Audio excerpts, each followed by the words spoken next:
Hello everyone. Tonight, we travel to a place where the air smells like sweat sewage and stale beer.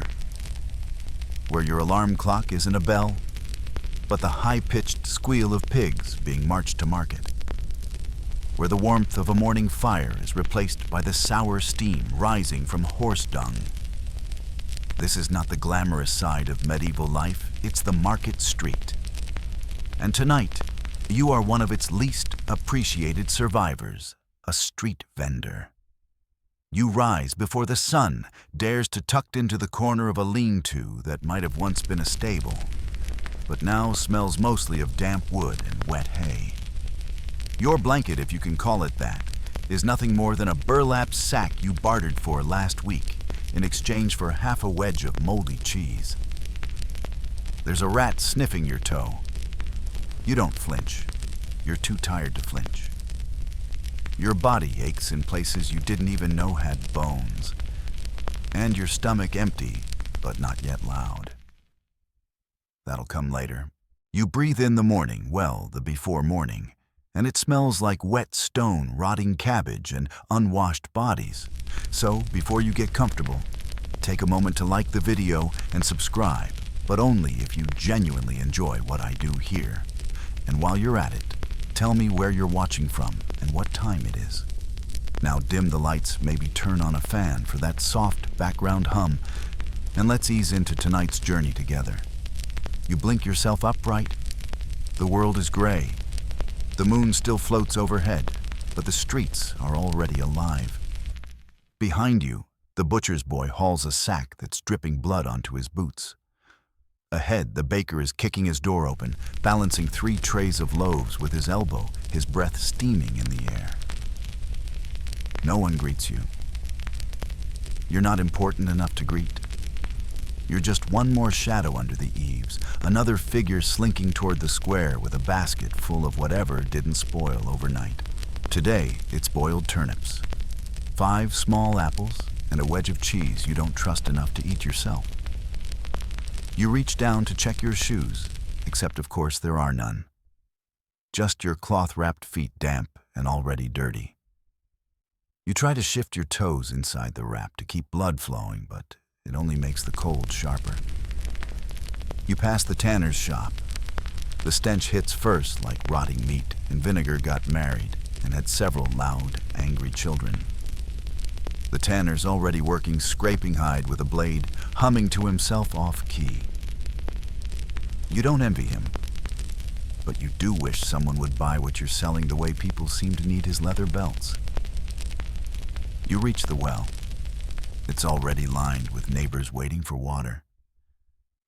You get in line counting your breaths. The woman in front of you smells like old onions. She coughs, and you take a half step back, not because of disease, though there's plenty, but because if she gets the last clean bucket, you'll be stuck boiling gutter water again. A chicken runs past you, naked, plucked but not cooked.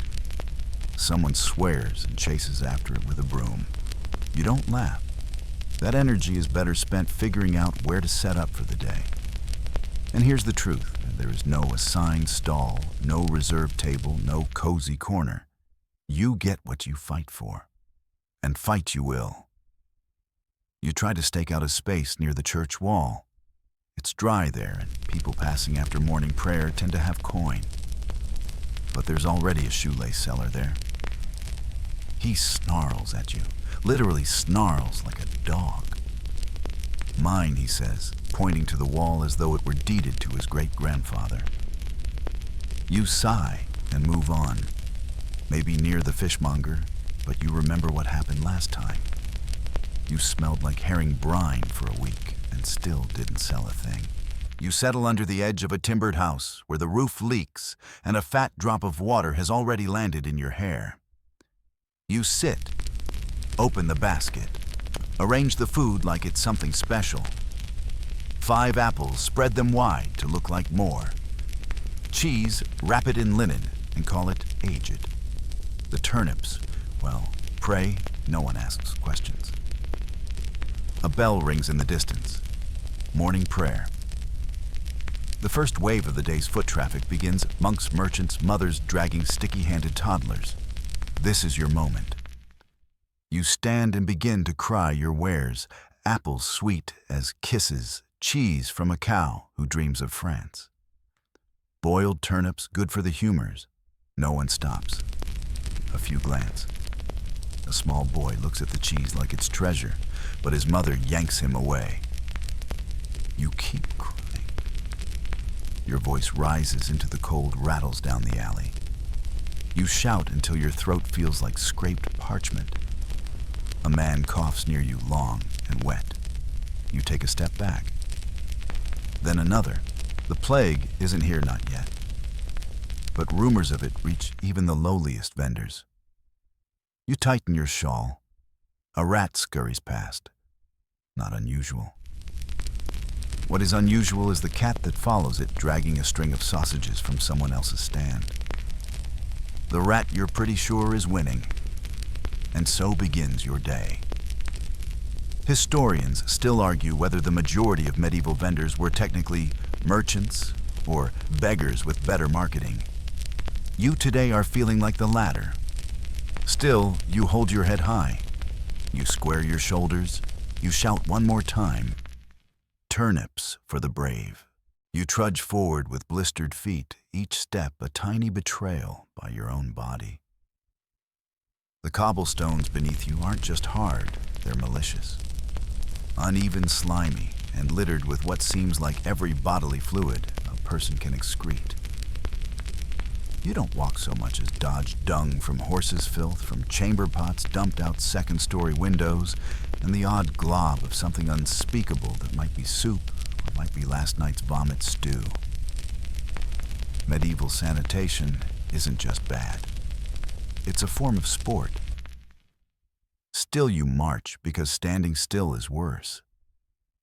Standing still means other vendors crowd your space. Standing still means losing heat. Standing still means thinking, and you really don't have time for that. The soles of your feet, wrapped in scraps of cloth and thin leather, are already wet.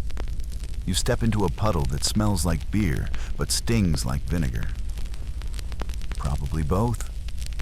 Someone shouts behind you, maybe in anger, maybe in joy. It's hard to tell.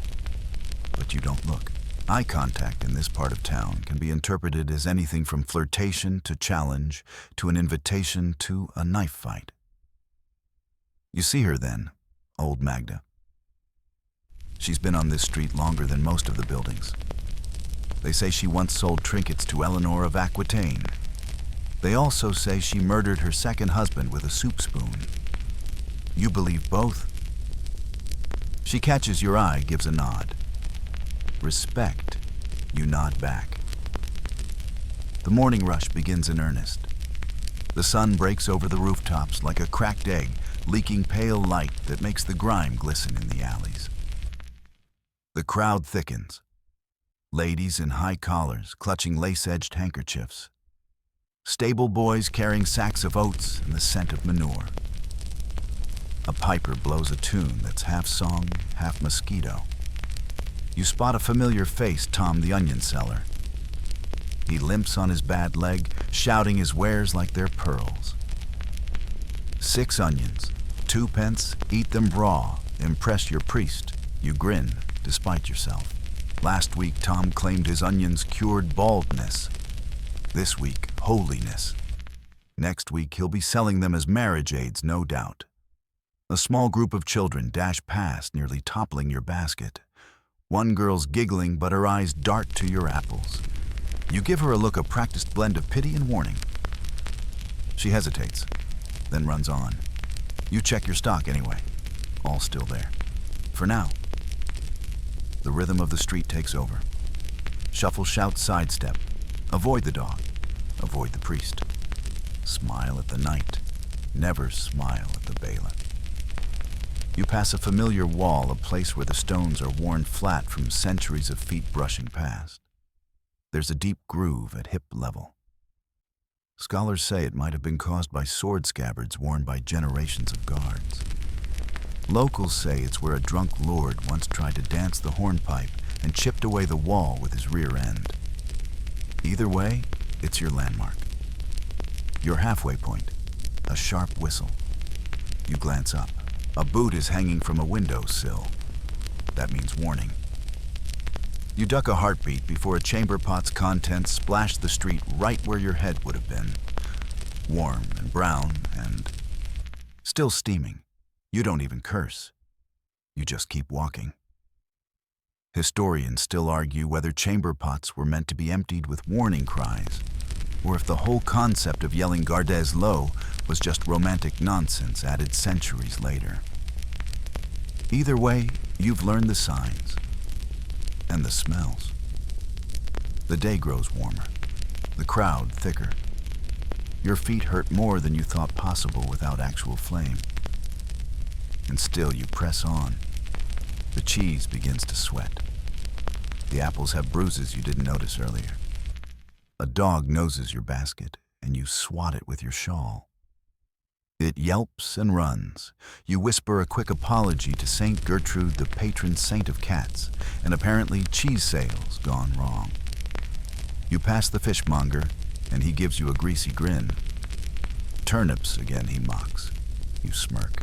Better than your last mackerel. Still swam off someone's plate. He laughs and flicks a sardine at your feet. Jealous. You step over it and move on. A noblewoman sweeps past, surrounded by attendants. You do a quick scan, see if she drops anything. A handkerchief, a glove, even a dirty coin. Nothing. She smells like roses and soap. She might as well be from another planet. And yet she glances at your basket. One apple, the least bruised, catches her eye. She pauses. You offer your best smile. Fresh from the orchard, milady. Sweet as a song and half the price.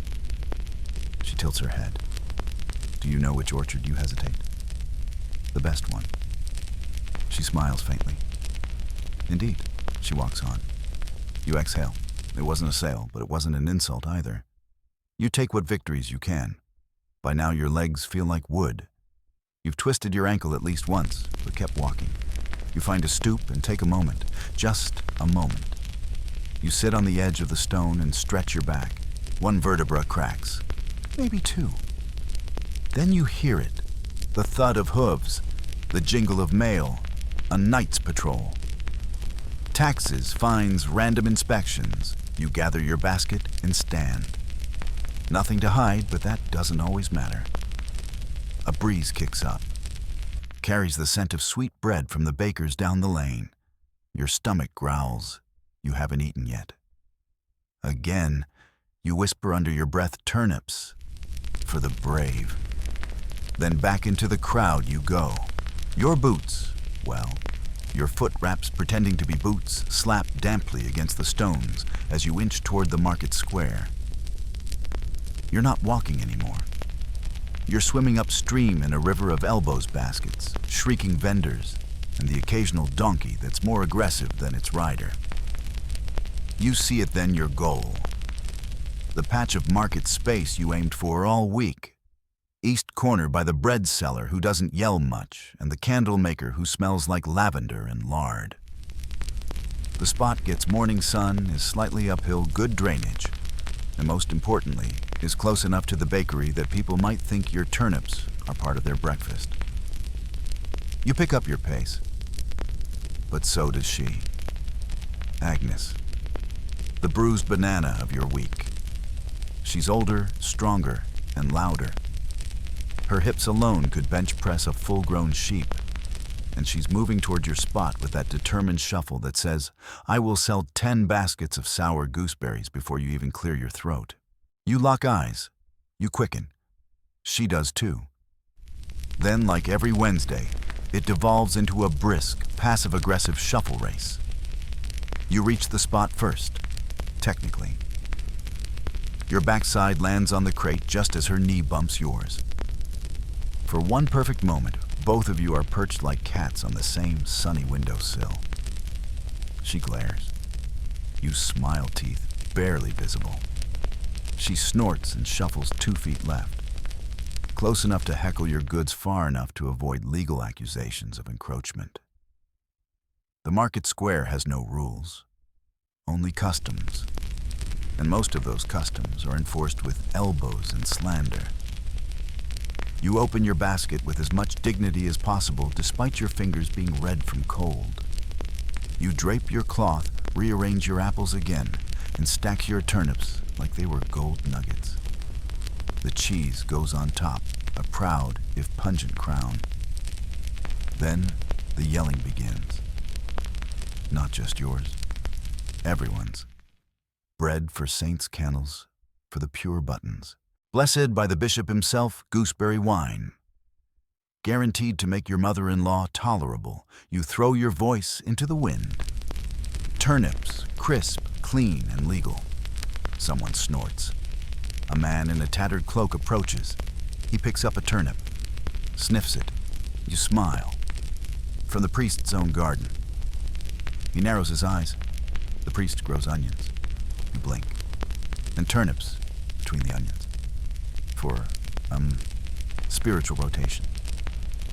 He shrugs and drops a copper into your hand. The first coin of the day. You feel like kissing it. You don't. You just tuck it away with a prayer to Saint Homobonis, patron saint of tailors, shoemakers, and desperate street vendors with questionable produce. Historians still argue whether street vendor competition was a regulated affair or just a daily brawl wrapped in linen aprons. But as Agnes lets out an audible tisk and begins calling her half-fermented berries love potions, you suspect it leans toward the latter. A familiar figure waddles into view. Tall, hat-red tabard eyes too close together. The tax man. Sir Wilmot the Wince, as you've dubbed him. He doesn't collect taxes so much as hunt them. You straighten up. Hide the better apples under the cloth. He's supposed to take a tenth. He often takes a quarter.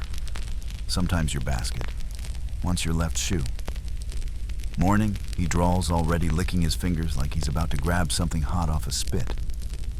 Sir Wilmot, you reply. You're looking well fed. His eyes narrow. You license today. You resist the urge to ask if anyone is. Instead, you lift a scrap of parchment from your sleeve. It's smudged, possibly forged, definitely expired. He squints, snorts, looks. Fine. Don't go singing seditious rhymes and I won't fine you. You nod as if this is the most natural deal in the world. He moves on. You exhale. Your neighbor, the candle woman, leans over. Show me that parchment. You do. She laughs. That's a recipe for beef stew. You both laugh, then cough, then laugh again. A boy runs past with a stick shaped like a sword. He knocks over Agnes's gooseberry crate. She screams a word you're not sure is in the Bible. The boy vanishes into the crowd. Someone else steals an onion. You don't flinch. You've learned the rule.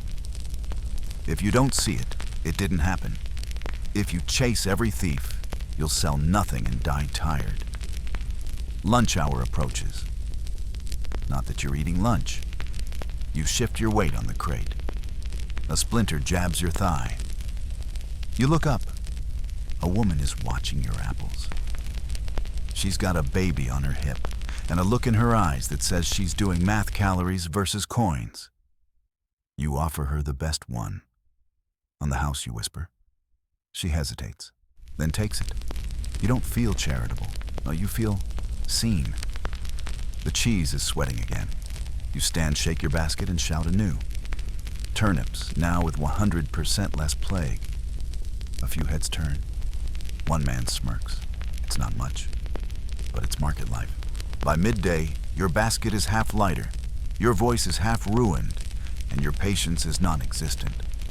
The sun glares down with that smug, weak warmth that tricks your skin into thinking it's spring, while your toes still threaten frostbite. The crowd thins slightly. Some head to chapel, some to their midday porridge, and others just vanish into the tangle of back streets and narrow alleys. You count your coins so far, 4 pence, and a button.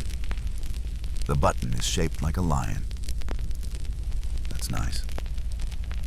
You might trade it for a thread spool later if the tailor's in a good mood and drunk enough to forget he hates you. Your stomach reminds you it's there. You eye a pie cart rolling past, pushed by a girl no older than 12, wearing a bonnet far too big for her head, and a scowl far too old for her age. She yells with all the passion of a preacher meat pies, still mostly meat. Come and test your luck. You almost smile. She stops, offers you a look, not unkind. Trade you a pie for a turnip. You glance at your basket, then back at her. Half a turnip and I want the crust. Deal. You swap. The pie is warm, flaky, and tastes vaguely of chicken or dog. Maybe chicken that lived beside a dog. You don't ask, you just chew. The street around you pulses again. New crowds arrive, fresh merchants. The churn of humanity means one thing: new customers. You wipe your mouth and straighten your back. A man approaches. Fine boots, fur-trimmed sleeves, big hat. Bad news. You know this type. Guild buyer, official badge, dead eyes. The kind of man who sees your entire day's earnings and calls it a rounding error. He picks up your cheese, sniffs it, snorts. This is cow, not goat, he says. You nod slowly. Today, yes. He grunts. Label it next time. Peasants don't care, but my master has a sensitive stomach and a temper. He flips you a coin. A full silver penny. You freeze. That's a lot. But before you can say thank you, he's already gone. You tuck it into the deepest part of your wrap, whispering a quick blessing to every saint you can think of, Benedict Apollonia. Even that one you're not sure was real. Saint Dymphna, Saint Oniona, doesn't matter. It worked. With new confidence, you lift a turnip high. Miracle turnips, blessed by a goat and approved by nobles. A few people laugh. Laughter is good. Laughter brings curiosity. But the crowd isn't all chuckles and coins. A shadow slinks near. Thin, pale. Darting eyes. Pickpocket. You spot him circling the bread seller. Then the tinker. Then you. You widen your stance. Hold your basket tighter. He reaches too fast and you smack his hand with the corner of your shawl. Not hard, but enough to send the message. He scowls, then grins. Didn't want your ugly apples anyway. They don't like ugly hands you shoot back. He laughs, a real one. Then he vanishes into the crowd. Historians still argue whether petty theft in medieval markets was ignored by officials or actively tolerated. But on the street, you know this much. You're your own security system. No one's coming to help. You scan the square. Agnes is selling her last basket of berries. They've fermented under the sun, and now she's calling them healing tonics. Someone buys too, probably for the buzz. You shift tactics. Walk with your basket now. Move with the people. Fresh apples, not cursed turnips for all ailments. Cheese that keeps your in-laws silent. A man chuckles, then coughs. A deep, chesty thing. You step back instinctively. He wipes his mouth with his sleeve, keeps walking. You whisper to your turnips, "Don't let me end up like that." The sun dips slightly. Afternoon shadows creep along the cobbles like lazy cats. You wander past stalls selling candles, ribbons, cheap knives, prayer beads, and suspicious meats. You pause at a perfume seller. Her stall is stacked with tiny glass bottles corked and labeled in scrawled Latin. You read one aloud, "Elixir of Rose and Salvation." She sees you looking. Trade, you shrug. One apple. She sniffs. Two. Apple and a slice of existential despair. She grins. Sold. You rub the tiniest dab of oil on your wrists. For the first time today, you don't smell like turnip sweat and fear. You smell vaguely floral. You almost feel human. Return to your post. Sell another apple. Lose a turnip to a dog. Find a copper coin someone dropped. Small victories. Then the bell rings. Evening prayer, and with it, crowd shift. More cloaks, more hurried steps. The pace picks up. Time shrinks. You raise your voice one last time. Final call. Apples for your supper. Cheese for your bread turnips. Just because a boy runs up, drops a coin, grabs the last apple, gone in seconds. You look down. Basket nearly empty. You did it. Somehow. Barely. You sit back on your crate. Let the ache settle into your spine, your knees, your eyelids. You smell vaguely of lavender and onions. Your throat is raw, your hands stained with produce and survival. But you're still here. You outlasted the stink, the rats, the taxes, the thieves, the competition. You sold food no one wanted to people who didn't know they needed it. And you lived another day. You don't get to rest long. The toll bell clangs from the far end of the square, the sound that makes every vendor twitch the startled squirrel. It's not just time ticking away. It's the sound of officials arriving. Cloaks, clubs, lists, fines.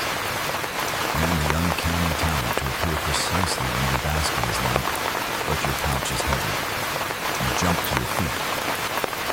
Not because you're guilty exactly, but because in the medieval marketplace, guilt is mostly about timing. You pack the last turnip, the final hunk of cheese now, slightly weeping in the sun, the smushed remains of an apple you sat on earlier. The button's still there. Lion face. Glorious. And you see Benedict. Or as you know him, Benny the Button.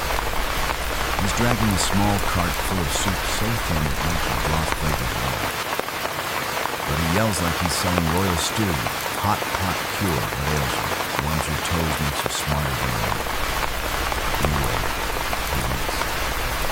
Today was kind, he says. You nod. Mostly wise and lucky guesses. Same as other good say. You both laugh. But the mirth vanishes as a red tabarded officer stomps into the square, flanked by two guards in chainmail and flag. One carries a scroll, the other a cudgel. Guess which one gets more use. The officer raises his voice. Unlicensed vendors will be fined or removed. Guild reports indicate false weights and spoiled goods. The crowd tightens. Some vendors tuck behind stalls. Some slide bribes into folded palms. One just bolts. You don't need it. You've learned to survive by staying visible while invisible. The trick isn't to run. It's to look back. The officer scans faces. Points. You there. Your stomach drops. He's pointing at the sausage side. The vendor protests. The officer gestures. The cudgel-bearing guard steps forward. You quietly begin chewing your sleeve. Historians still argue whether these enforcers genuinely cared about trade standards or just needed excuses to collect fines. You, however, are 100% certain about the cudgel's sincerity. The sausage vendor is dragged away. His cart is overturned. The small dog snatches a link and runs like the wind. The officer mutters something about health concerns and moves on. You wait. You breathe. You sell nothing. Eventually they disappear. You don't feel safe with them. But you're not being beaten. And that's what passes for you. You step out again. There's your door. Final cheese, last turnip break. Destroyed at any step. All good. Greedy. Suspicious eye. What kind of cheese you feel? This is a trap. There's no kind. There's just cheese. Possibly from the possibly from last week. You clear your throat. Aged with care. Soft but strong. Like your favorite hymn. She smiles slightly. Drops a coin. Walks on. You exhale. Someone claps nearby. It's Thomas, the leader's apprentice turned part-time jester. He's wearing a floppy hat on boot and a grin that makes children uncomfortable. Lovely pitch, he says. You should be in the theater. I am in the theater, you reply. It's called Trying Not to Starve, a daily tragedy. He cackles, then juggles 3 turnips from someone's cart. Hopefully not yours. You watch as he flings one high. It hits a bell hanging outside the cabin. Everyone cheers. Someone throws him a coin. You consider joining him, but you're furious and mad, and your voice is cracking. So instead, you sit, watch, learn. The city continues on. Vendors shop, guards patrol. Buyers haggle out their lives depend on it. In some ways, they do. You glance across the square and see a vendor you haven't seen before. Young, nervous. With a basket of herbs, she's obviously picked herself. She's standing too still, not shouting loud enough. No prices marked. Poor thing. You rise, cross over. Me, he asks gently. She nods unsure. You pick up a vendor. Tell them it keeps lights on. Tell them the monks use it for stomach aches. Tell them anything. She swallows. But is it true? You shrug. Sometimes. She hesitates. Then calls out herbs for health wards off rats and curses. An old man sneers. Will you buy some? You wink at him. Walk back. Agnes watches Agnes. She raises a brow. You mentor him now. You smirk. Just making sure someone's worse than you. She snorts. Not passive. The toll bell rings again. Dusk's toll. You look to the sky. Fewer clouds now. Pigeons circling. A faint scent of fire is tavern within the light of your heart. You sold nearly everything. You survived. You'll sleep tonight. Not warm, not full, but not empty. The clouds begin to purple, streaked with soot and sunset. The marketplace thins not empty, but quietly. The kind of quiet where your own footsteps start to sound suspicious. You pack your basket. Careful, as if tucking in a child. The last wedge of cheese, now more rind than substance, gets folded into cloth. The turnip, your final one, rides proudly on top. One apple remains battered and brown at the top. You keep it. It's yours. Today's consolation prize. You adjust your shawl, stretch your back, and begin the shuffle home. But home is a loose term. Sometimes it's the gap behind the bakery's oven wall. Other times it's a haystack in a neighbor's stable. Tonight, if the wind behaves, you're aiming for the abandoned woodpile behind the candlemaker's shop. It's warm now, or at least less cool. You walk past the same cobbles, but they've changed since this morning. The sunlight's gone. The smells are thicker. Less bread now, still there.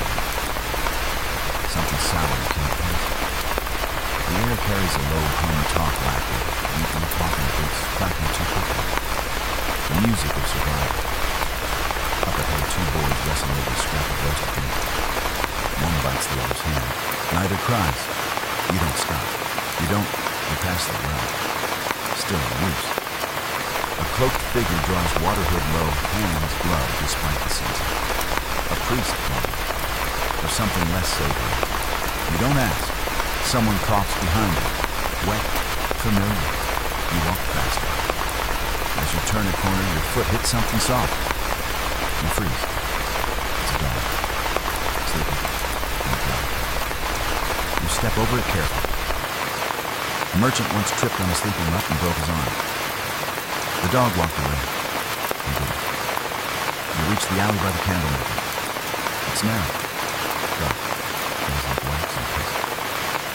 But it's yours. You slip between the barrels, settle down on wooden slats, and it's out. It's not comfortable, but it's safer than the square. You remove the apple. Bite into it slowly. It's sweet. Sweet. Tastes divine. You chew with reverence. Then sound. Footsteps. Too light to be a drunk. Too quick to be a drunk. You brace. The girl appears. No. Barefoot. Faster than you know. She sees you. Stops. You both flee. Then she nods silent. You nod. She sits 3 feet away, pulls out a crust of bread, and eats it without ceremony. The silence stretches. You glance over. She's staring at your turnip. You sigh. Break off habit. Offer it wordlessly. This is the unspoken language of the vendor class. No thanks, no names, no dates. Just tonight's truth. Leaning back, watch the sky fade through. A single star pokes through. Historians still argue whether street vendors form tight-knit communities, or if it was all brutal individualism. But sitting here, turnips shared, you'd wager it's both. Community through necessity, friendship through consent, loyalty through lifetime. She curls up and sleeps. You don't. You listen to the city's breath, dogs barking in the distance, laughter from a nearby tavern. Somewhere a lute plays a slow, sour tune. You breathe in, and out. You think of tomorrow. Same grind, same thing. Maybe better tune, maybe worse. You think of the button. Still in your pocket? Maybe you'll trade it for thread. Or maybe you'll keep it. A lion. Your little symbol of pride in a world that forgets your name every night.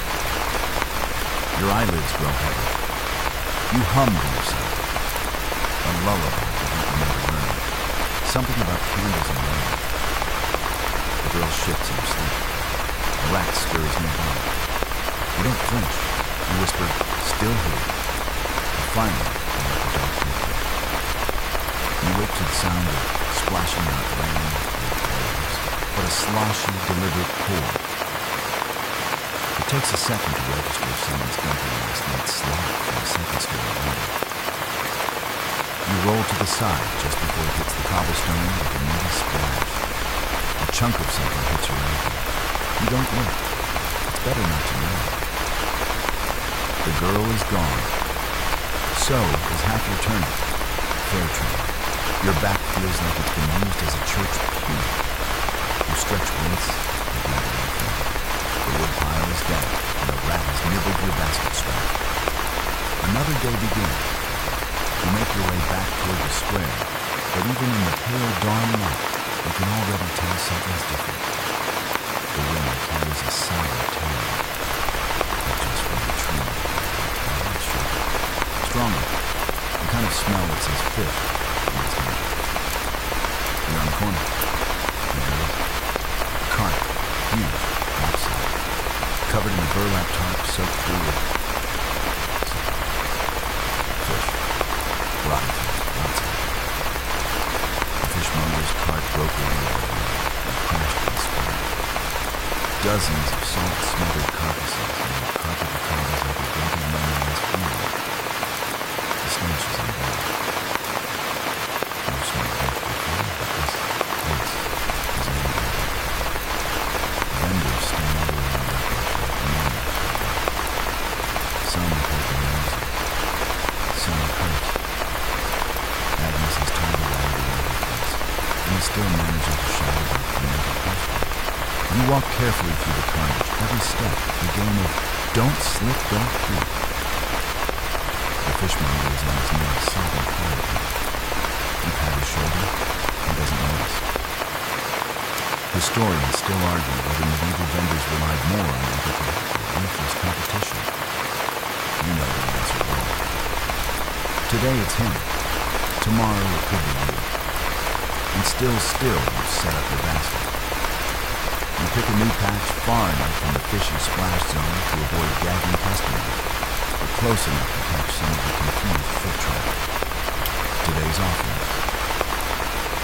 A new round of boiled eggs, slightly burnt barley cakes, and a bundle of foraged greens that might be edible. You've labeled them forest, salad, and chalk.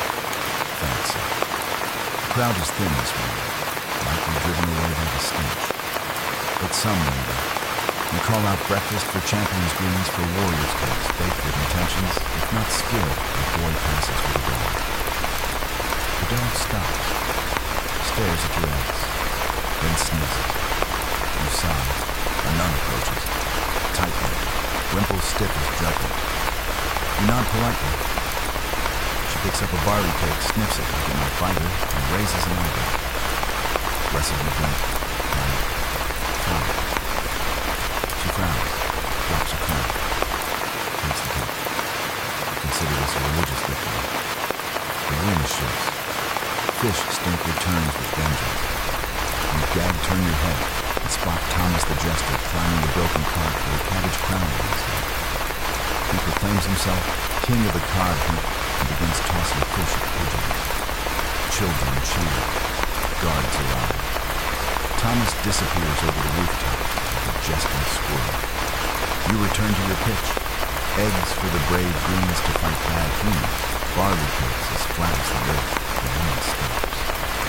Elderly, wrinkled like a walnut wearing a hat made of feathers like plates. She inspects your greens. These dandelions, you know, and friend. She chuckles. One corn, and tell me a joke. You smile. What do you call a monk with no robes? She raises an eyebrow. You grin. A friar with commitment issues. She laughs, pays, walks on. That sail will carry you emotionally for hours. You continue. The sun rises higher, burning through mist and memories. The stench fades slightly, and maybe your nose just gives up. You sell 2 eggs. One to a baker's boy, the other to a woman who uses it to throw at her husband mid-argument. Either way, profit. You keep your head down. Keep hawking. Keep pretending this is fine. And in a way, it is. You've survived the rotting fish airborne slop religious scrutiny and the relentless grind of a market that never waits. You're still standing. You're still selling. And today, you're even smiling. You spot him just as he spots you. A boy no older than 11, thin as thread, fast as wind. You clock the slight stoop of his shoulders, the 2 innocent eyes, the hands that twitch just a little too close, the pockets on his own. First one. You've seen enough of them to know the type. They move like smoke and hit like shame. Sometimes they work alone, often in distractions. One draws the eye, the other works the corner. You keep your hand on the path. The boy drifts closer, pretending to look at your greens. What you call this one, he asks, pointing at something leafy and deeply suspicious. You smile. It's called a mistake. He grins. 2 teeth missing. Bet it still tastes better than what I ate yesterday. You say that like I'm going to let you taste it today. He laughs. Steps back. Your hand still hasn't moved from the plate. But out of the corner of your eye, you see her. The partner. The girl. Younger. Hair in a messy braid. Eyes calculating. Already crouched behind the candlemaker's stall, watching the fat baker with the jingling corn bag. A classic 2-part ploy. While the boy charms, the girl strikes. You should say something. You don't. Not because you're cruel, but because you remember. You remember being that small, hungry, and clever. You remember your first swipe. And a purse just a bun. Half scared. Worth it. So you look away. The baker shouts a few minutes later. The girl is long gone. The boy too. You shrug. Sell another cake. Life moves. Historians still argue whether medieval city authorities truly tried to suppress street crime or merely tolerated it as long as the rich weren't too bad. You're pretty sure it's the latter, considering yesterday's guard stole an apple while lecturing you about morals. You lean against a bed. The sun is bright now, too bright. You squint and pull your shawl tighter for it doesn't hurt. A man walks by red-faced and sweaty. His pouch's drawstring is sliced clean. He curses the devil children of the city, the taxes, the weather, and the general state of the cosmos. You nod sympathetically and offer him a barley cake. Eat. Curse better with energy. Curse better with... He pays. Half-heartedly. You get the sense he'll never recover the keys. Not because of the money, but because his pride has just been mugged in public. You shift your basket. Try a new pitch. Cakes of fortune one bite, and you forget your stolen purse. A few chuckles. One said, you hear footsteps again. Quick, light. kids hired by taverns and guilds to sprint from square to square delivering news, gossip, slander, and lunch orders. One of them shouts, "Execution at High Bell Guild Thief, come see people murmur." You sigh. An execution always draws a crowd, and crowds mean sales. If you can stomach standing near a scaffold with new cards, you've done it before. You'll probably do it again. But today you stay. You set down your basket, sit on your crate, and rest your voice. You watch the world pass. Now as a hawker, that is something rare to witness. A rich man in blue velvet sneers as he steps around a puddle. A girl drops her basket of pears and cries over the bruised fruit. An old woman pays for soup with a song, and the vendor listens. You spot the thief boy again, just for a flash scaling a drain pipe, grinning like he owns the sky. You smile.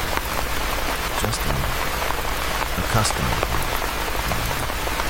Cloak too fine for his part-time. Nerves on. Another one with the foresight. You go, I know. He glances around. My mistress needs something for you. No. You nod like this is perfectly normal. You hand him the bundle. Tell her to boil. Add wine. No salt. He frowns. Will it work? You smile. Either way she'll sleep. He pays, leaves, vanishes into the crowd. You sit back again. Your basket's lighter, your coin pouch is heavy. You've been robbed 0 times today, which is in this economy a statistical miracle. And best of all, the thief boy didn't try it. Because maybe he remembers you giving him a barley cake last winter when his sister was coughing blood. Or maybe your pouch just looks empty. Either way, you're still here. You always know when lunch is near, not by clocks, because you don't own them, but by smells. The market thickens with scent, meat roasting over uneven fires, bread splitting open to reveal its steaming belly, and onions sizzling in old grease that might be part candlelight, part miracle. It's street food hour. You gather your basket and meander through the crowd, more observer than seller for the moment. The alleys reek of ambition, desperation, mystery. You pass a vendor with a bubbling pot. It's an glass. He grins. I'm sure. You shake your head. Not even a little. He ladles some into a wooden bowl, hands it to a customer, and pockets the coin. He didn't just sell boiled regret. Next stall over a woman with 6 teeth and 3 skewers fans the smoke from her cart. Her sign, if you can call it that, is a plank with the word meat scrawled in charcoal. She winks at you. Rabbit, she says. You raise a brow. She shrugs, or something that used to look like that. You pass. Farther on, a man sells what he calls pigeon pies. You eye one. It's small, crusty, suspicious. He catches your eye. Fresh and clean. How fresh still Dodge yesterday. A few children do it. 1 buys 2. Historians still argue whether most medieval street food was made for the working class or the working poor. But in your experience, the difference is mostly how fast it kills you. You stop at a stall marked with a red cloth. That means hot food or stolen food or both. The woman there has clever hands and a crooked smile. She sells sausages. Long, brown, fragrant, possibly pork, possibly not. Smells good in the water. She grins. A seasoned with mystery. You trade her a barley cake for half a link. It's spicy, chewy. You think you spot a bit of feather, but it could just be your imagination. You walk and chew. People eat standing, sitting, squatting, staggering on the table. Just knees and elbows, and a prayer that your food stays in your hand long enough to eat. A boy hawks candy nuts. You wonder where he got sugar. Then you wonder what else looks like sugar, but isn't. You decide not to buy it. You make it back to your usual spot. Your greens are gone. You look around. Don't buy it. Just a dog looking at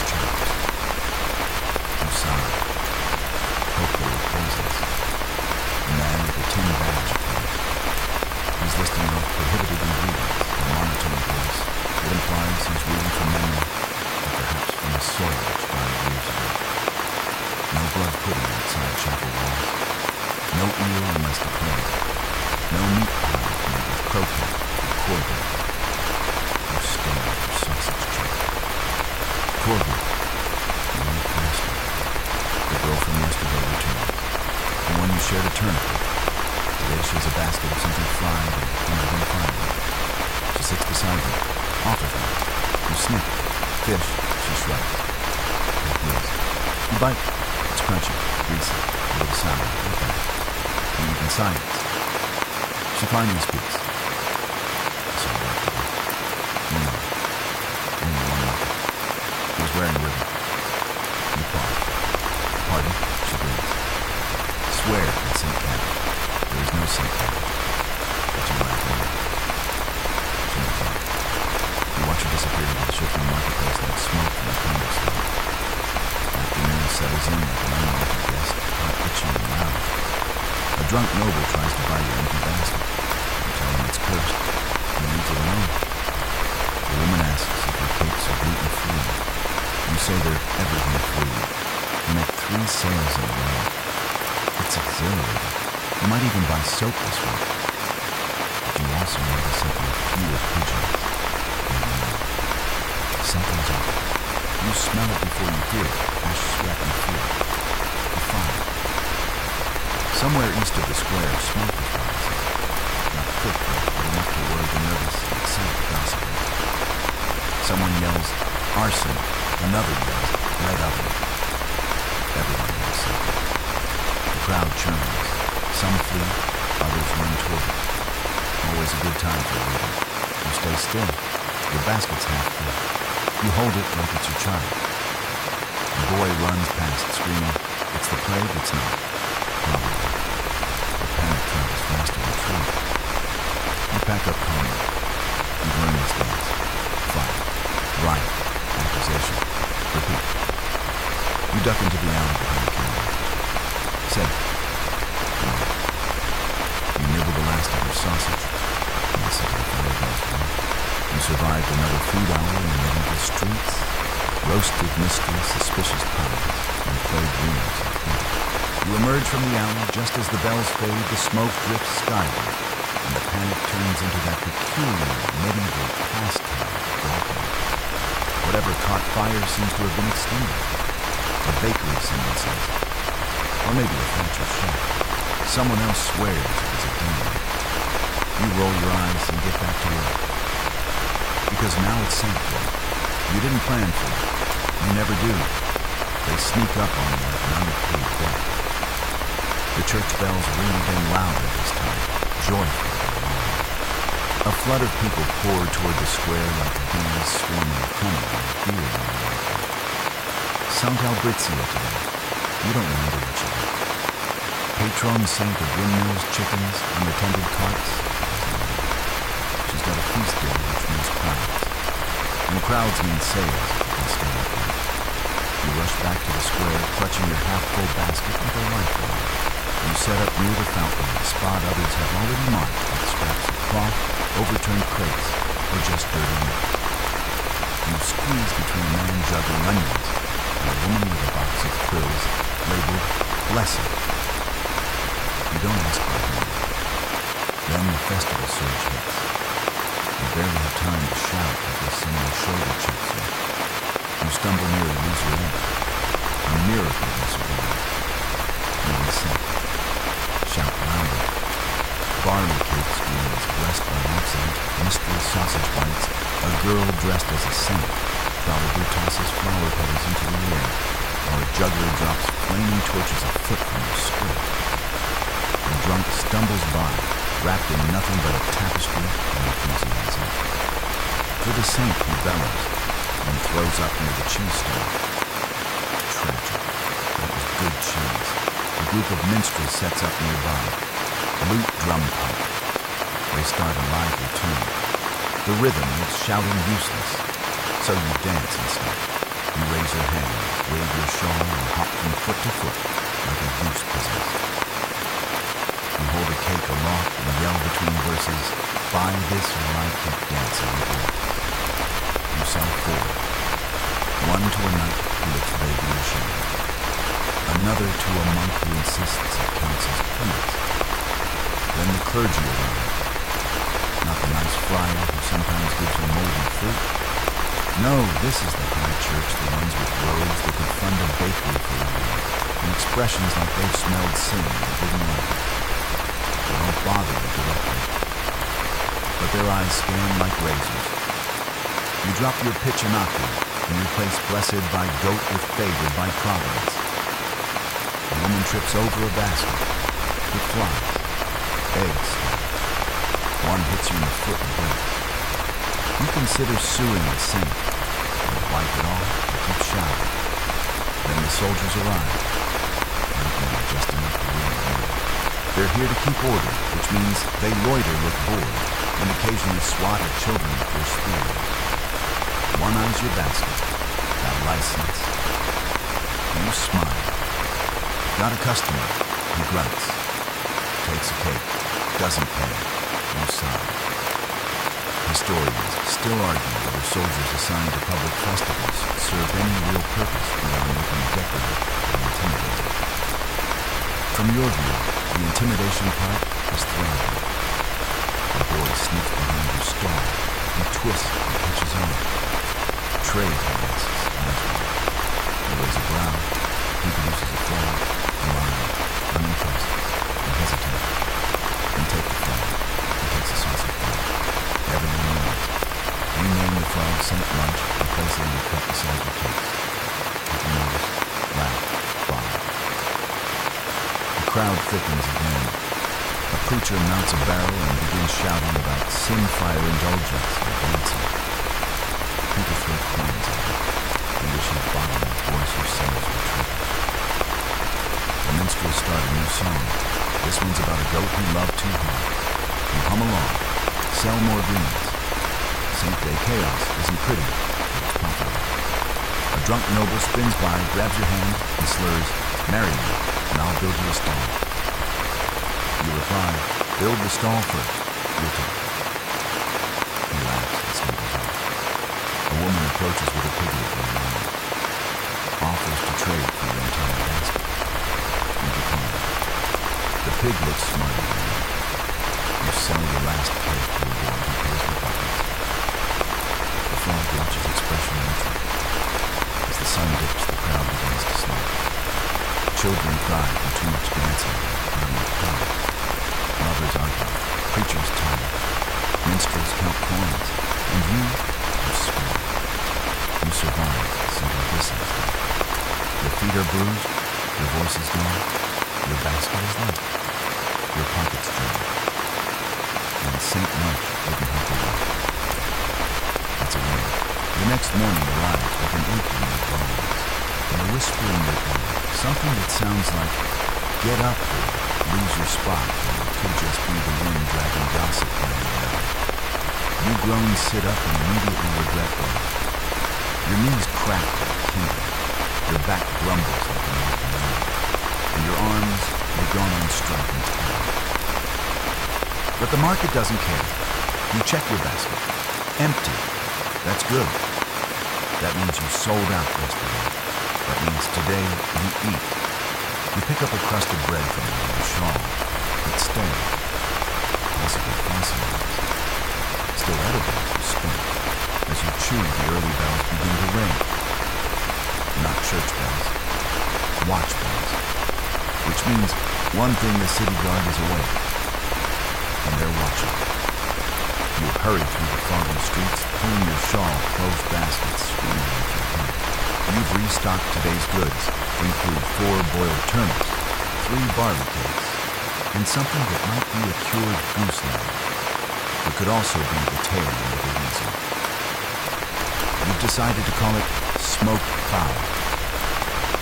You reach the square just in time to see it. A group of men in chainmail, standing tall chests, puffed faces, in passing. The city watch. They aren't buying. They're observing. The stall next to you, Marcy's with the pastries, is already under scrutiny.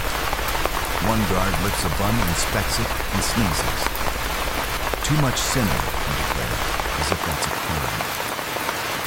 Another guard circles the square, slowly eyes, scanning every cart, every face, every whispered exchange. You pretend to rearrange your turnips. Historians still argue whether the presence of city guards at marketplaces was meant to protect vendors or intimidate them into docility. You don't argue. You know the answer. One of them approaches your stall. Nanny says, "You're smart. Today it's us. It doesn't matter." License. You hand him a parchment. This one is a license, mostly for someone named Elshie, but it's faded when you smudge the ink. Close enough. He squints, then shrugs. "Watch yourself," he mutters.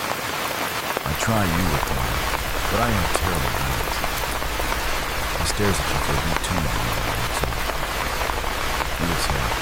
Across the square, a commotion starts. A young man no older than 20 is shouting, loud, angry, something about bread prices, taxes, time. We break our backs and starve while nobles eat gold. It's not a new speech. It's not even a particularly good one. But it's loud. The watch tightens their ranks. A guard approaches him. The man shouts louder. "Don't tell me to hush," and the captain drinks my uncle's wine for free. The crowd watches. No one moves. You step back. Your hand covers your basket. The man keeps shouting. Then the guard strikes. Not hard. Not to kill. Just enough to drop him to his knee. The crowd murmurs. One voice yells, "Cowards." Another says it's drunk. Most just look away. You look too. But only for a moment. The man is dragged off. The square resets. A woman with gray eyes and a bramble-woven hat approaches her stall. She places a single coin in the crate. No, just nods at the case and hands it over. She chews in silence. Small.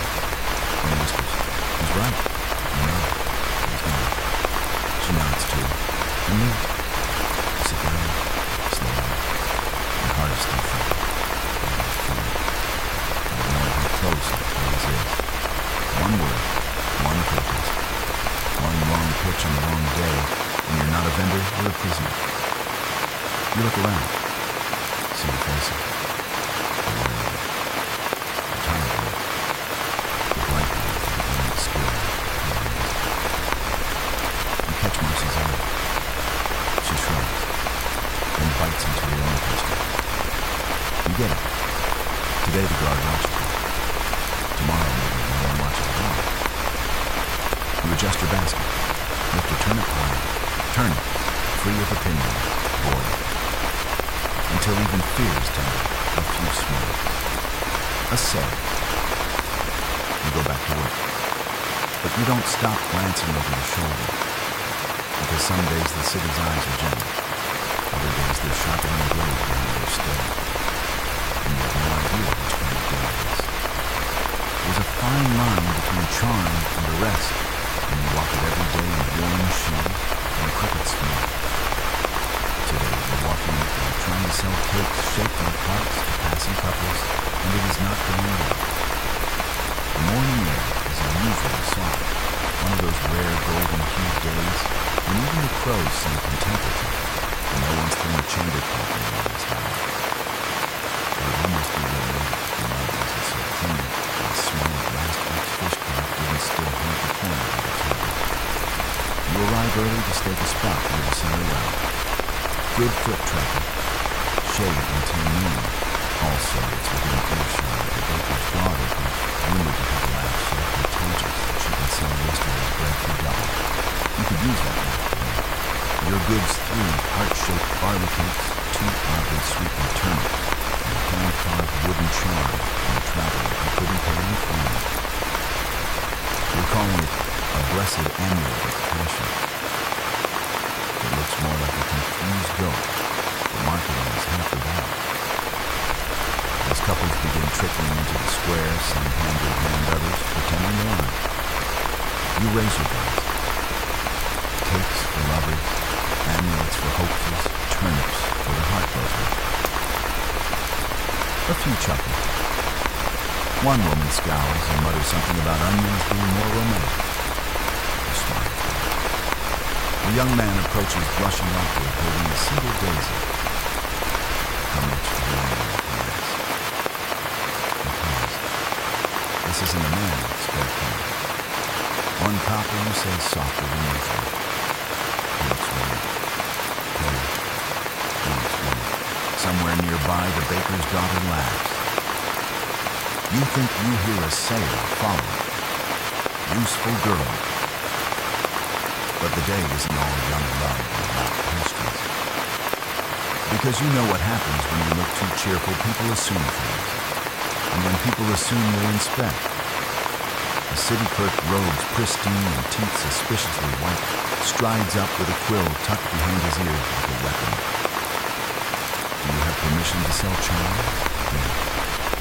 Mm-hmm. Charms, he points at the goat heart abomination. That's a relative set. I do. I'm just sharing his blessings. He raises an eyebrow. Blessings? It smells like pine sap and regret. You shrug. Powerful regrets. He doesn't laugh. Of course. Fine, he says. But you won't. You look back smiling. Because today is soft and your shoes are new. And I'm the only one in this square not knowing it. He stares at me for a moment too long. Then moves on. You exhale. Historians still argue whether medieval laws were enforced more for revenue or moral control. Today it feels like both. But you've learned the tone matters more than truth. Smile soft. Speak gently. Sell harder. You return it. A matron buys a turnip after asking if you have no intentions. You assure her it does, especially if one hard enough. A pair of squires wander past laughing. One tries to flirt. You reply by asking if he's licensed to joke in public. You scampers off. And the woman stops. Tall. Elegant. Cloaked with bloody shade. Noble curly slimming to the floor. She eyes your face. You look up. You hesitate. You finish it. She smirks. And the rest is becoming more. She laughs softly, glides with her, walks away. You sit down oddly then. One sail that it felt like surviving a duel. You rub your knee. Cold and suddenly back up. A man with a lute plays nearby. Off-key the bowl. You hum along, sell another charm, and pretend not to see Agnes across the square, trying to imitate your heart-shaped cakes with a potato mold. You'll let her win today. Your dog died last week. You raise your voice again gently this time. Cakes for hearts broken or not. Charms to feed the eye. And turnips. Just because. The child tugs on your sleeve. Is love real? You look into his serious little eyes and hand it back again. Sometimes you say. He nods and runs off. You watch him disappear into the crowd half smiling. Not because you believe in love, but because for just a moment, someone asked you something without suspicion. And in this city, that's the rarest sale of all. By midweek, you're selling cheese. Well, something like cheese. Soft in the center, hard at the edges, and just fragrant enough to suggest dairy. You've labeled it Benedictine curds, which is code for I have no idea what I know this came from. The mold is symmetrical, and that has to count for something. You've also added buttons left over from a seamstress who traded them for turnips, and a chipped figurine of St. Hubert holding what might be a fish or a very judgmental dog. Your sign reads, today's offer is cheese buttons, possibly miracles. You like it. Punch it. Because if there's one thing you've learned, it's that loyalty doesn't feed you, variety does.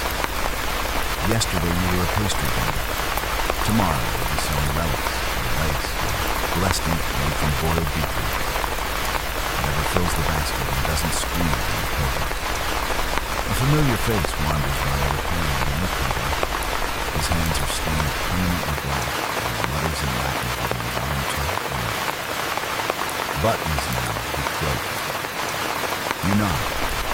They're fashionable. Everyone's pretending to have sleeves. He cackles. Got anything useful to have with the self either. Chases away misfortune. He eyes it. That true depends. Do you believe he snorts? trades you 2 quills and a suspiciously full income. You now have writing supplies and less cheese. Progress. A few minutes later, a pale woman approaches. Eyes, sharp clothes, plain but clean. You know the type mid-level household servant. Trusted enough to run errands, disrespected enough to carry gossip instead of coin. She picks up a bucket, sniffs it, then shockingly buys 6. Doesn't have it, doesn't speak, just walks off with silent purpose. You wonder what grand intrigue she's sewing together with those bits of brass and bone. Historians still argue whether street vendors like you were part of the official supply chain of medieval cities or mere social driftwood.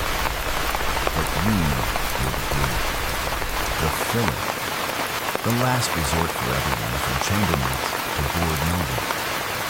You provide what they don't want to admit they need. Later, a young scribe stops by eyeing your work. Real beetroot, he asks.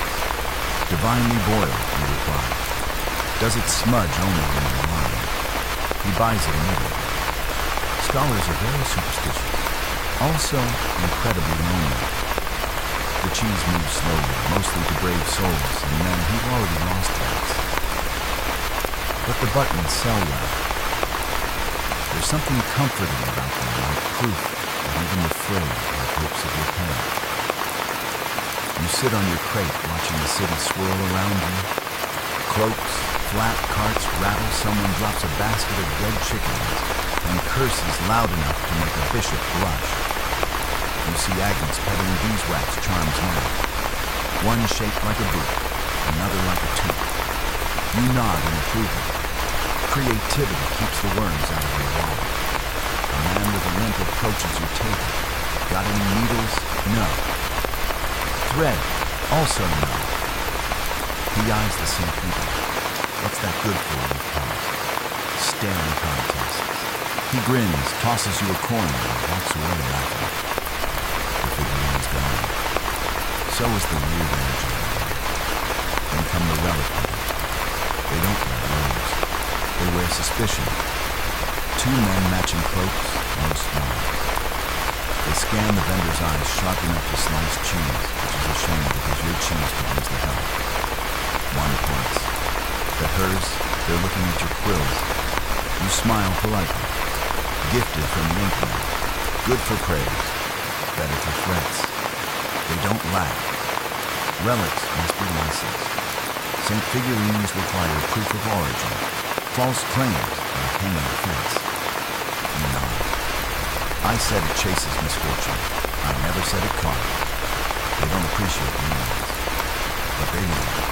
You wipe sweat from your palms. You make no more jokes for the next hour.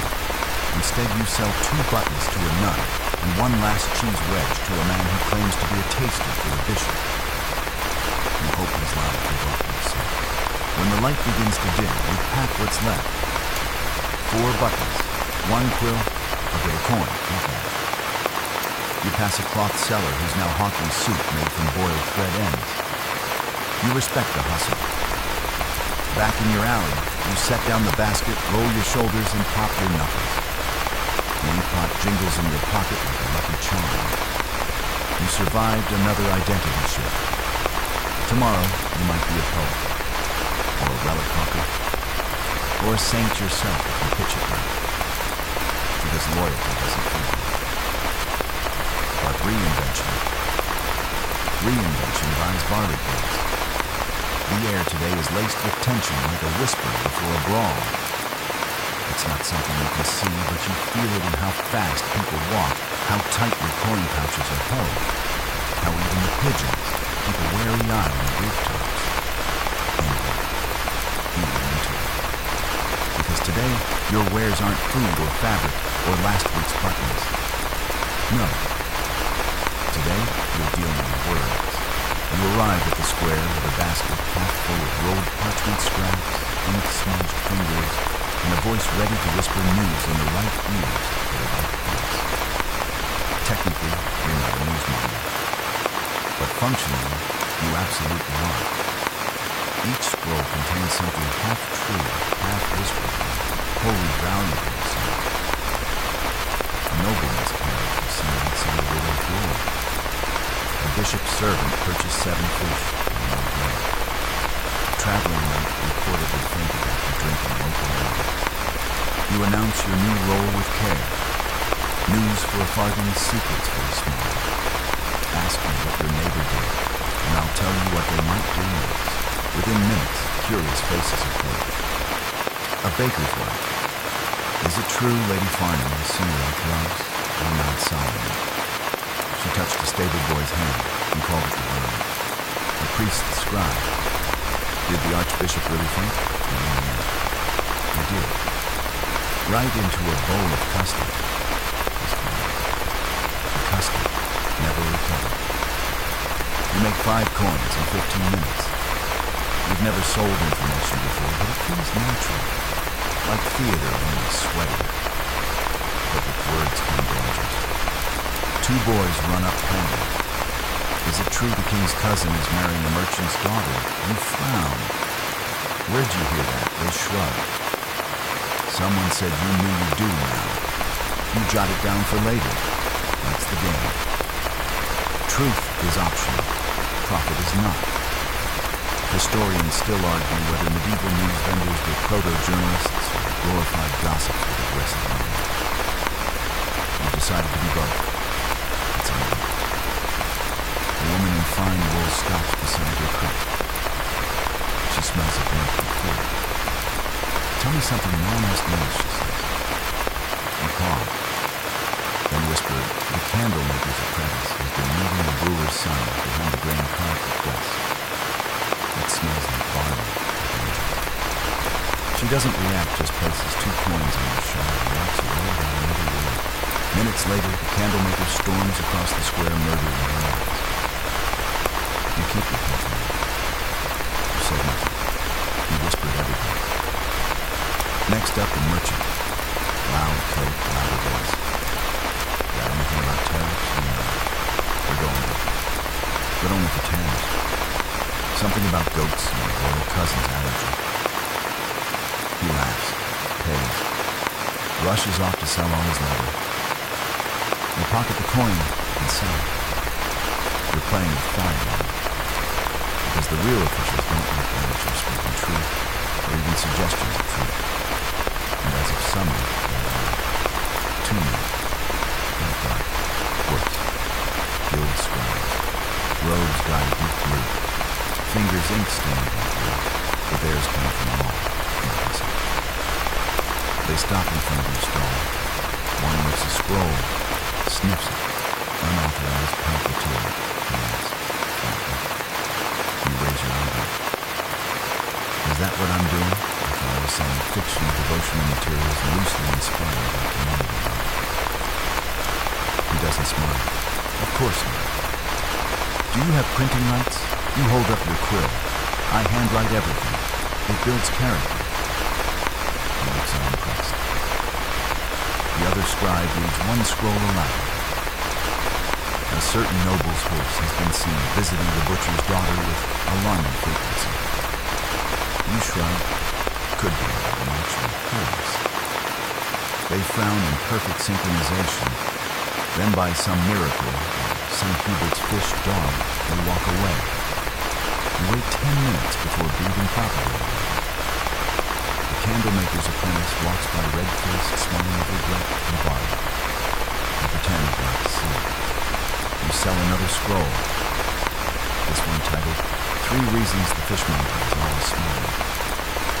Number 2 is stolen salt. Number 3 is redacted. It goes quickly. As dusk nears, you pack up your parchment, tuck your quill behind your ear, and count your earnings. It's more than yesterday, but also heavy. You've made enemies today. Quiet. The kind that don't throw slop, but whisper back. You walk home with ink-stained hands and a scroll in your sleeve titled Tomorrow's Lies. Because in this city, the only thing more valuable than food is a story told well and sold well. There's a different sort of chill in the air today. Like the usual cold that creeps up your sleeves, a message behind your knees. No, this one moves more subtly. A twinge in your gut. A silence in the crowd. telling of all, fewer people stopping at your basket. You feel it before you hear it. Cough. A deep one. Wet. From someone nearby. You freeze. Another cough farther away. Someone mutters something about vinegar and saints. A merchant begins loudly advertising garlic, claiming it purifies the blood and protects the soul. You've heard that before. Last time you think about it, you grip your basket tighter. A boy sneezes. A woman screams. And then the square changes. People begin to move away from each other. Just a step or two. Just enough. The crowd thins without thinning. You can see it in how they stop touching, stop laughing. The shared silence builds on smoke. Someone says it aloud. Sickness. You swallow. The market doesn't empty out my way. But the energy shifts. You're right in the middle of it, trying to save trees. You adjust your pitch-wheat vegetables, good for soups and strong lungs. It's a bold game. You sell two. Probably out of time. But then a man in a fine cloak strides past, face red, forehead shining. You can feel the fever coming off him like heat from a coal. Coughs. Doesn't stop. Everyone watches. No one knows. Then someone throws garlic at him. He curses, spits, and disappears down a side alley, trailing tension like a crow. You don't know. You can't know. Because plague, if it is plague, doesn't knock politely. Historians still argue whether street vendors were disease vectors or victims, but you know the truth, you're both. You handle coins, goods, breath gossip, everything contagious. You tuck a rag under your shawl, cover your mouth. It smells like vinegar and meat. It won't save you, but it gives the illusion of control. Sometimes it's enough. People keep walking. You sell a cake to a woman who wipes it with a cloth before biting it. You sell an anti-sin scroll, which is just last week's bread invoice rolled in wax to a monk who's clearly looking for comfort more than theology. You count your coins more by feel than by sound. You're too distracted to hear the jingle. Your hands begin to itch. Like plague, it's from the soap you made with ashes last week. Or at least you hope that's all it is. You spot Agnes standing unusually still. She meets your eye, taps her chest twice. It's a gesture you've both used for years. Stay in line. You nod. A child coughs nearby, and 3 people leave the square. By midday, half the market is vanished. The watch returns, not for taxes or order, but presence. Like they can stand between breath and body.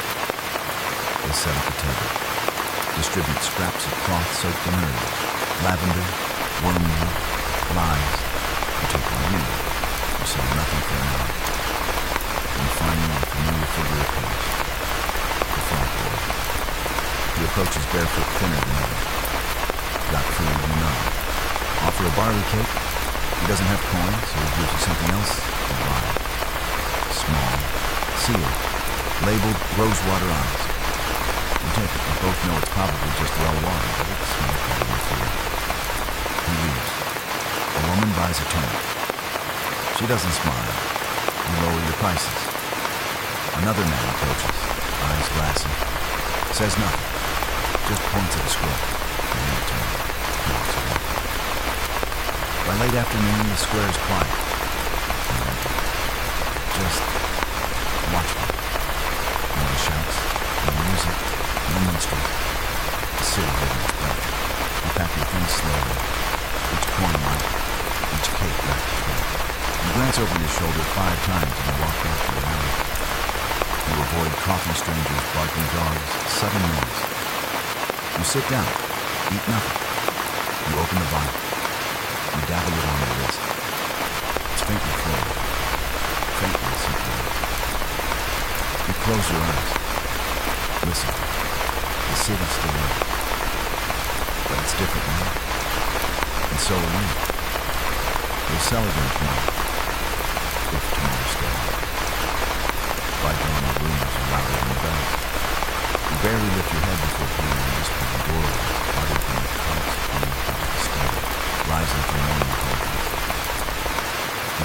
closing the square. They're purging stalls that can't prove purity. I heard 3 vendors were taken last night. You sit up straighter in your corner of the alley. Your breath puffs white into the morning chill. You check your basket, which today contains 1 crust of bread, 2 onions, a sprig of something green and probably legal, and a half-spilled jar of goose fat. It's not a strong offer, but the stronger the fear, the lower the bar. You step into the street, and change is immediate. The square isn't empty, but it's cautious, like a cat with 1 paw raised. Fewer carts, fewer shouts, more side eyes and silent prayers. You move slowly, shoulders squared, face calm, fake confident. It looks better than most charms. You find a spot by the corner of the apothecary's stone wall. Dry, sunny, sacred. Then the real chill sets in, not from the wind, but from the rose in your back. The vendors' guilds are up. You spot them then, women in heavy cloaks, leather gloves, waxed seals dangling from their necks like badges of shame. One carries a clipboard, another carries a book. You don't know what's more threatening. They start at the far end of the market, stall by stall, inspecting goods, licenses, faces. You know what this is. It's compliance. Which really means, can you pay? Are you important? Can you prove your cousin once sold an egg to a bishop? You are none of those things. You sell an onion to a fishwife who mutters that her sister's child is coughing. You trade a dab of goose fat to a tanner for a heel of cheese that smells like old ambition. You lower your prices before anyone even asks. Because the guild is coming, and when they do, they do not smile. Name the clipboard holder asks. You say Agnes. You always say Agnes when things feel official. She owes you for that. She can thank you later. Goods, he continues. You gesture at the pathetic display. Season in the house. The woman with the book frowns. Show your license. You reach into your shawl. Pull out a parchment so wrinkled and faint it could double as a love letter and a death threat. She sniffs. The man eyes her eyes. You've been selling without guild approval. I've been selling with gravity and effort, you say. With my license, it's all I can afford. They exchange glances. Then something rare happens. The woman, tired eyes, ink-stained finger says, she's at risk. And they blink all.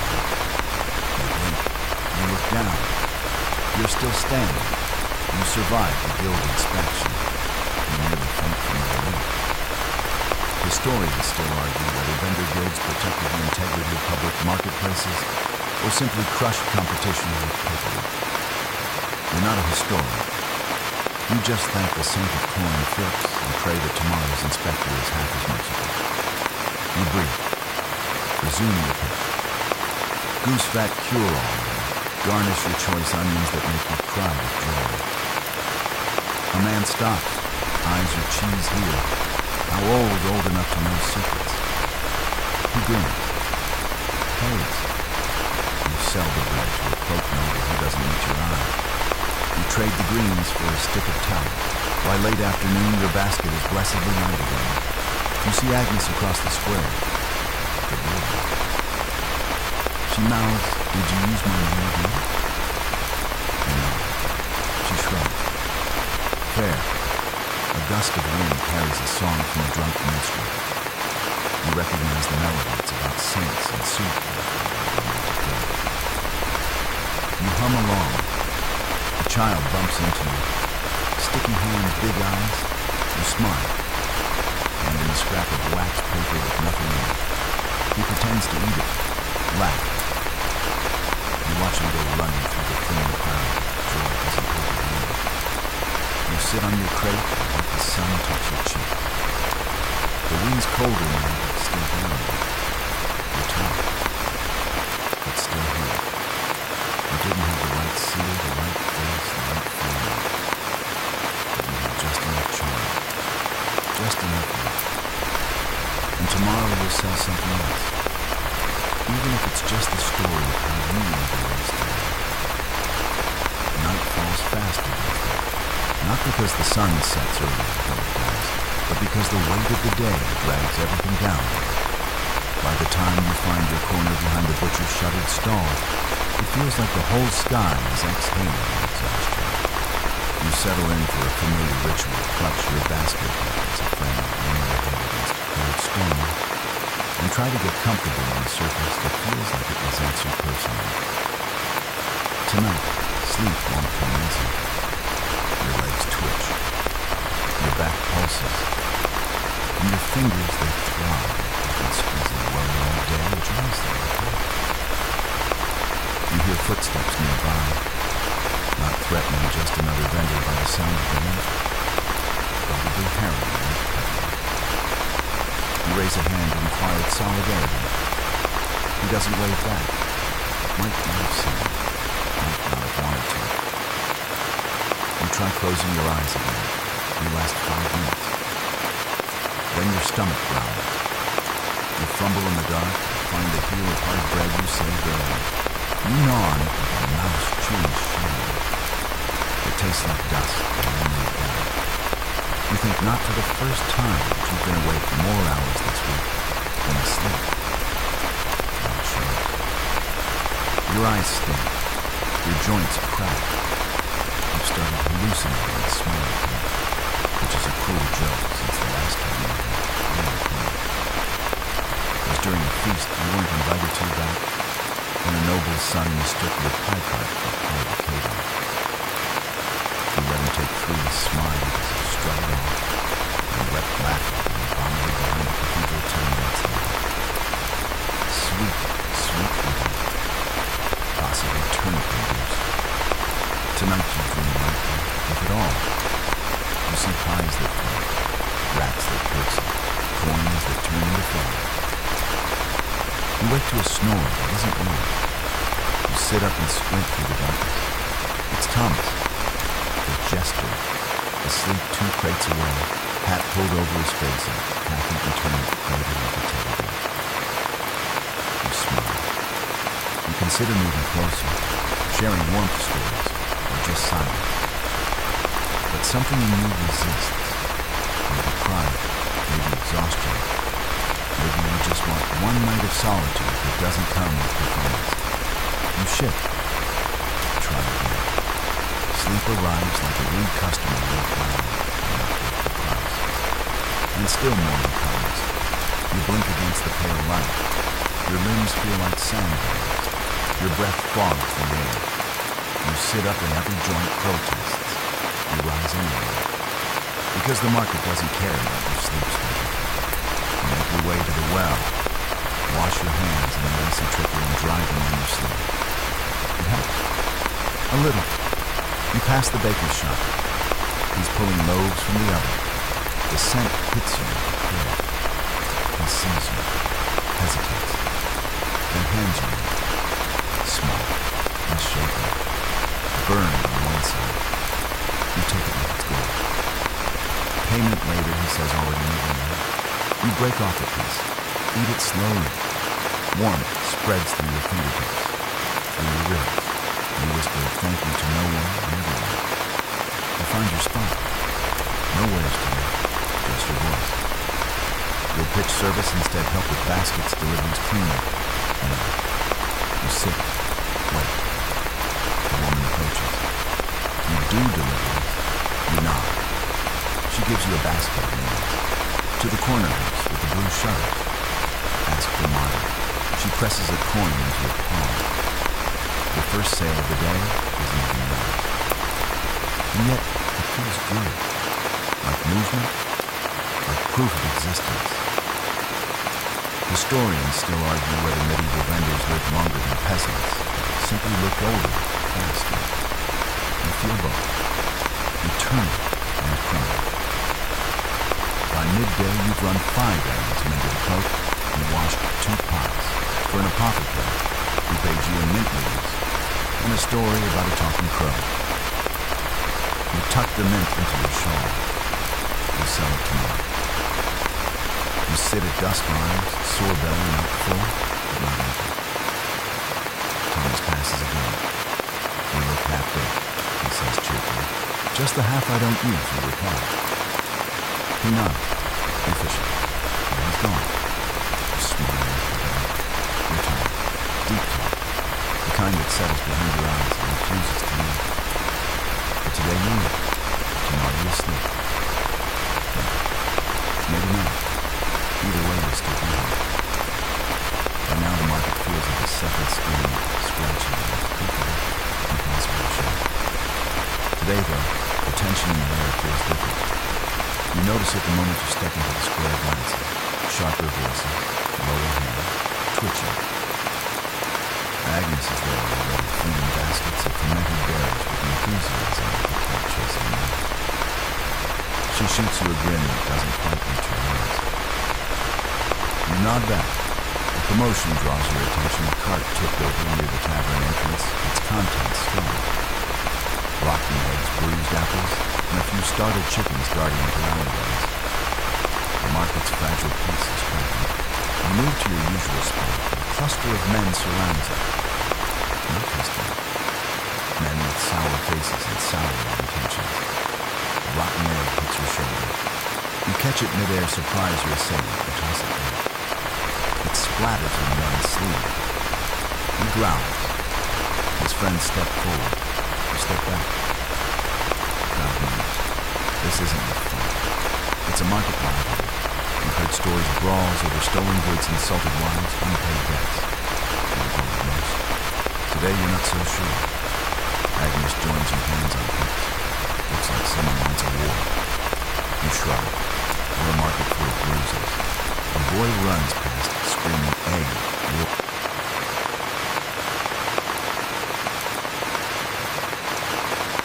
Or egg war. You laugh despite yourself. The fight is clumsy but fierce. Rotten eggs fly in hailstones, barrels roll, crates topple. You duck behind your basket. A man trips. Someone yells, "Thief," but you don't know who. By the time the watch arrives, the damage is done. Eggs everywhere. Shouts echoing. Faces flushed with rage and embarrassment. The guards separate the crowd, make their threats, but no one listens. You wipe egg off your sleeve. It smells like regret and vinegar. You look at Agnes. She's covered too. You smile. You survive. Barely she replies. The day continues in a messy blur. Sales slow bruises egg, but the market hums on. Historians still argue whether medieval market rivalries were controlled chaos or outright warfare. You'd say a bit of both with extra vinegar. By evening, you nurse your bruises and your battered pride. You sell a few turnips to a sympathetic baker and a cake to a child with sticky hands. You sit back on your crate arms, sore throat raw. The sun sets behind smoky rooftops. And you're still here. Because sometimes surviving the market means dodging more than just bad sales. Sometimes it means dodging fists and rotten eggs. The next dawn breaks gray and heavy like the sky can barely hold itself up. The chill is sharper, more biting, and you can feel the cold seeping through your threadbare wraps and into your very bones. You bundle tighter, adjusting your shawl again and again, wishing for just a scrap of warmth you didn't have to stay. Today the market feels quieter, not peaceful enough to edge to the silence like the night could have just outside. You hear whispers winter's coming early. Famine. No grain for the poor. The mill burned down. More taxes. Your basket carries fewer goods. A small slab of cheese, a few cracked nuts, and a bitter herb you're calling winter's friend. You're hoping someone buys it for good. You walk slowly, careful not to slip on the frozen patches that glaze the cobbles like glass. Every breath hangs in your air. The market's usual hustle is replaced by a stiff, desperate rhythm. People move fast, eyes down shoulders, hunched against the cold, in fear. You spot a group clustered near the well, sharing a small fire in a rusty cauldron. You join offering a cracked barley cake. They accept with quiet gratitude. The fire's warmth is brief but precious. You watch the faces lying tired there. You wonder how many of them will make it through the winter. A child laughs, breaking the gloom. You smile faintly. Someone mentions the miller's widow will bake bread for anyone who helps gather flowers. You decide to go. Gathering wood means risking the cold the woods may be worth. But hunger is a sharper threat. You sell your last cheese wedge to a noble servant who smiles sadly and promises to send help. You hope he means it. As the sun sinks behind the frozen rooftop, you count your pennies. Less than yesterday. Less than the day before. Or not. You tuck your basket beneath your shawl and start walking. Your breath puffs free. Your feet crunch in the frozen dirt. You whisper a prayer and breathe to the street. The city is cold, but you're still here. And for now, that is everything. Section 20. You've decided it's time for a change. The market with its mud crowds and unpredictability has one thing. Today you pack your basket light with just a few essentials and set off beyond the city walls. The open road calls? It's a blank. Fewer rules, fewer taxis, but also fewer customers and more danger. Wolves, bandits, and worse. You step onto the dirt path, leading toward the villages scattered across the countryside. The air is fresher, but the weight of solitude presses on you. You pass fields that look like blankets of stone and grass frozen in their breath. Villages appear slowly clusters of thatched roofs with smoke curling over the gray skies. Your first stop is a tiny hamlet with a single well and fewer than 20 souls. You set up by the tavern where farmers gather to swap gossip and grumble about the king. Your wares turnips a few eggs and a bundle of herbs. You shout your pitch carefully, fresh from the fields, good for stew and cure. The woman approaches, eyes sharp and wary.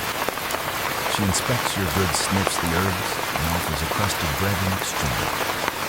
No coins today, but a meal and a place by the hearth. You accept. You learn quickly the rules of country selling. Barter is king, stories are currency, and smiles are rare. You spend the day moving between homes, taverns, and market squares that feel like echoes of the city, but slower, quiet, and cold. The boy teaches you a song about a fox and a crowd. You try to remember the words. You trade eggs for fire and turnips for water. At night, you sleep under a tree, the stars blinking like old friends, watching over you. You think of the city, chaos, noise, and endless grind. You miss it a little. But here in the silence, you find space to breathe. Maybe a chance to survive. Historians still debate how many street vendors became itinerant peddlers wandering the roads in search of new markets and safer havens. You're part of that story now. A story of risk, resilience, and relentless hope. Tomorrow you walk again and keep saying, because survival is a journey, not a place.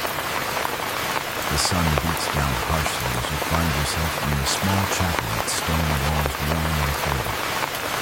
You've heard the stories saints protect travelers, relics hold magic, and holy water cures the incurable.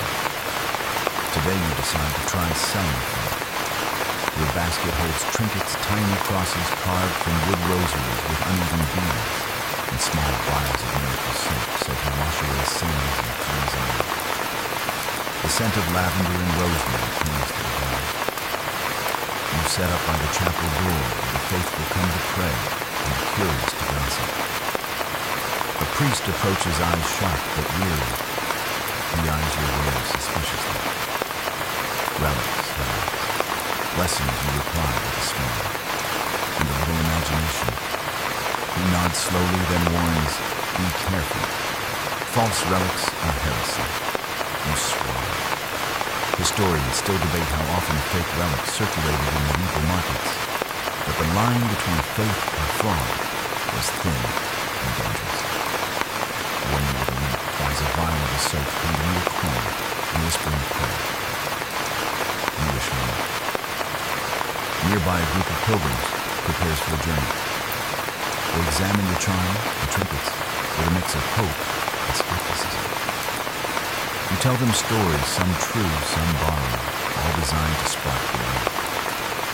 One buys a charm shaped like a heart, claiming it will protect against loneliness. Another takes a tiny carved fish, believing it brings luck on the road. The child laughs, holding a tiny wooden saint that looks more like a word than it. You smile. Maybe it works. The chapel bells toll. The faithful disperse and pack your basket. As you leave, a man whispers, miracles aren't just in churches. Sometimes they're in those who dare to believe. You nod. Today you sold more than goods. You sold hope. And sometimes that's enough.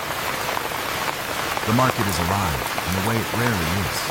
Whispers twist through the stalls, glances flicker like sparks, and every face seems to carry a secret. You notice her almost immediately. Lena, a fellow vendor known for her quick wit and sharper tongue. She sells ribbons and buttons, but today her eyes shine differently.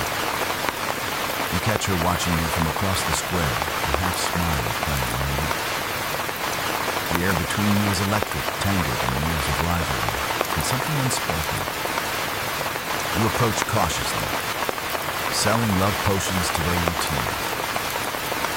She laughs the sound light and warm amid the cold stone. Only if you buy one. You grin. A flirtation in the market is risky business. Gossip spreads faster than coins, and the watch is always listening. But something about Nina's smile makes the day feel softer.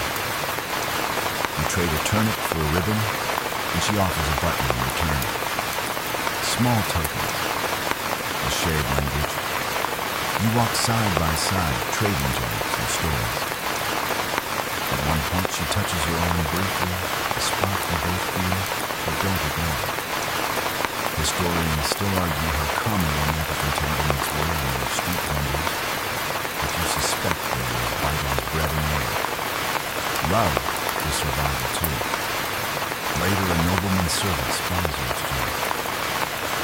He narrows his eyes, whispers something. Lena stiffens. You raise an eyebrow. She whispers, "We don't like vendors getting close."